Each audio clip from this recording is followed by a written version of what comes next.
Iran has said it is once again closing the Strait of Hormuz to commercial vessels while warning that any ship attempting to enter the key waterway could be targeted next. In a statement, the Iranian Revolutionary Guards have announced that any attempt to approach the Strait of Hormuz will be considered as cooperation with the enemy and will be treated as a target. Iran's parliament speaker and senior negotiator Mohammad Ghalibaf has announced that Tehran remains in control of the strait and restrictions on traffic through the strategic waterway will be reimposed. Speaking during an interview to Iranian media, Ghalibaf slammed the continued US naval blockade of the strait while calling it foolish and ignorant decision. If there is a strait here, we are here, and everyone who wants to go through it, let them all go through except us. Is this even possible? This is also a mistake on top of a mistake. Naturally, I said that if they don't lift the siege, traffic in the strait will definitely be limited, restrictions will come. Amid these developments, a report in the Wall Street Journal says that the US military is preparing to board and seize Iran-linked tankers and commercial ships in international waters. Well, this could be a significant expansion of the US naval blockade in the Strait of Hormuz. The report also goes on to say that the move is intended to force Iran to reopen the strait and make concessions on its nuclear program, both of which are among the key issues in the negotiations between the two sides. In fact, earlier this week, Tehran had declared the strait open after a ceasefire had been reached upon between Israel and Hezbollah in Lebanon. Amid the showdown over the Strait of Hormuz, President Donald Trump has said that talks with Iran are underway, but has warned that he's gone on to warn Tehran of trying to blackmail Washington.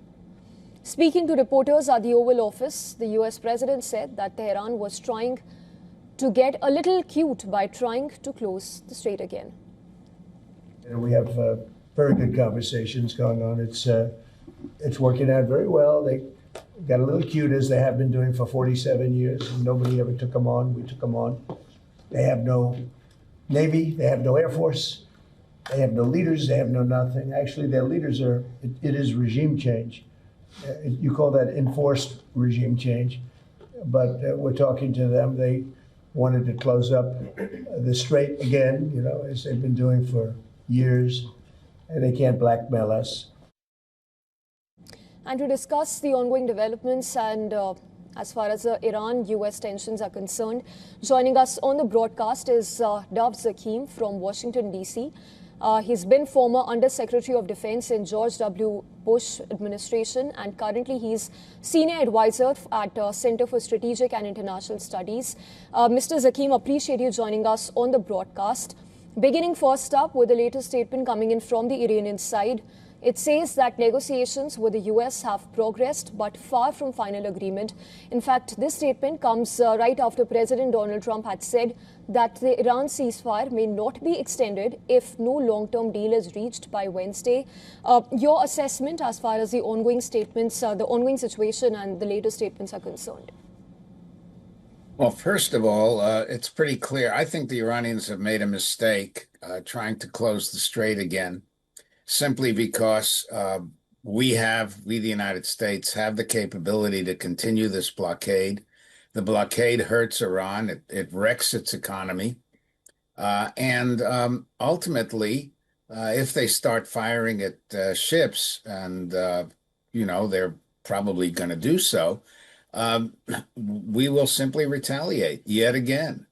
I don't think this works out terribly well for the Iranians. I think what they say is pure bluster. Now, of course, Mr. Trump is talking about how talks are going very well. There's no indication of that. The Iranians, of course, say that there aren't really much in the way of talks altogether. So the truth of the matter is you're getting exaggeration on both sides. But at the end of the day, on the waters, I would not bet very heavily on Iran because the United States is not only continuing the blockade, but it's sending more troops there. And there's always the threat that we could seize Karg Island or some of the other islands. Iran is a lot more vulnerable than they're willing to let on. I can understand why they don't want to let on. But the facts are there. They can't, it's undeniable.